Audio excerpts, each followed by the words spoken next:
So many memories are associated or ingrained even more when there's smell involved. And that's what I think of every time I smell this. You're listening to Essential Oil Conversations, the podcast for busy women who love natural living, friendship, and a little bit of entrepreneurship too. What are we talking about today, Heather? We are talking about jasmine oil. This is a very strong floral oil that is often used in the perfume industry. So I think it is a common scent that people could identify. I agree. And it's even it's used often in high-end perfumes too. So, but I have a really funny association with this one. So even though I can appreciate the smell, I am not a fan. Okay, I'm listening.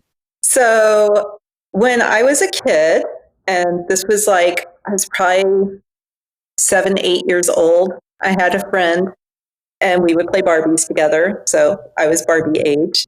But her house, they always had cool, different things and new things. And that was the first place I ever saw the little thing that hangs over the side of the toilet that's got something that smells good. So every time you flush, you get that smell. And I remember her mom making a big deal about it. And girls, come look what I got now. And doesn't it smell good? But it was jasmine scented. And every time I smell jasmine, because it was overpoweringly jasmine scented, every time I smell jasmine, I just think of the Dutra's toilet, that's all I think of.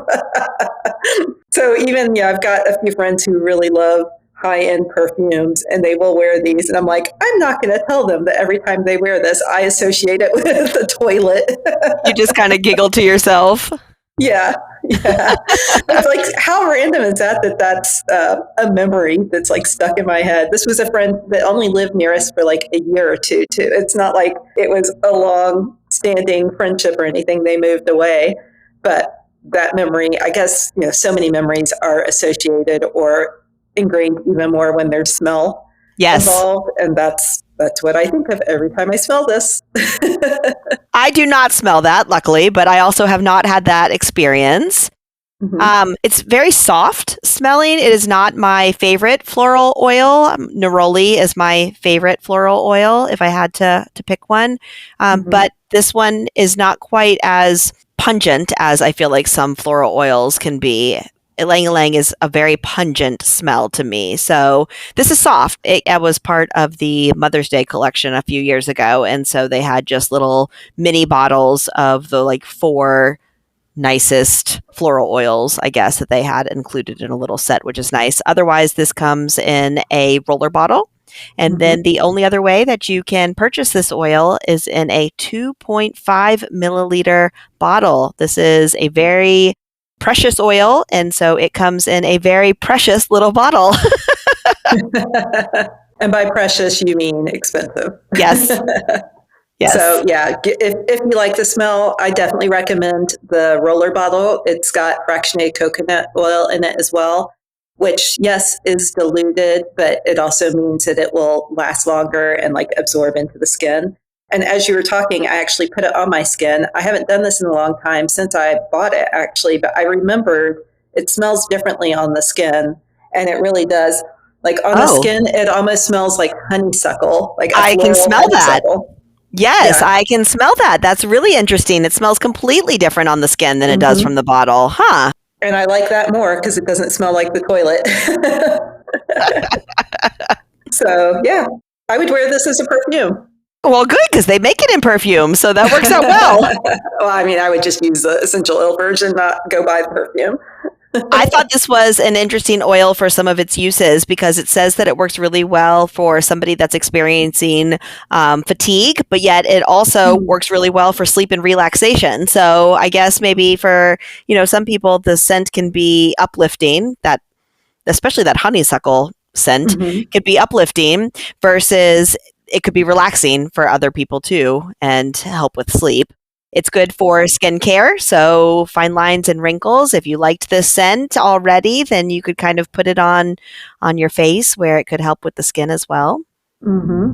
It also is really good for sexual health. And in the Essential Emotions app that I have, it talks about how it can help if you've had sexual trauma. but it also can help if you have a sexual addiction. And so this is another one of those oils that just like helps balance you out, just like digestion helps if you've got constipation or diarrhea. Which, as I'm saying that, it's like it's really weird to be talking about poop and sex in the same sentence. But And back to the toilet again. yeah, but yeah, it's kind of cool that it does all of that. Well, and going back to the sleep and energy in the Essential Life book, it talks about how this can help with low dopamine levels as well. And so then that kind of makes sense for lifting the mood, but also being able to sleep better. Well, and when you talk about the sexual health in the Advanced Oil Magic book, it talks a lot just about women's health too. So it talks about ovulation, infertility, stuff like that. So I think just kind of the women's health and not just the sexual health, it could benefit. Yeah, yeah. So multifaceted oil, it's super interesting. I always like it when oils smell different on the skin versus out of the bottle as well. So fun to discover that. But anything else on jasmine oil? I think that people either already know that they love this oil, and if not, I think that if you like florals, then I'm guessing would be one that you would enjoy as well. Yeah. And I would recommend too, if you are into high-end perfumes, check this out because so many perfumes have other ingredients in them that can cause harm to your health.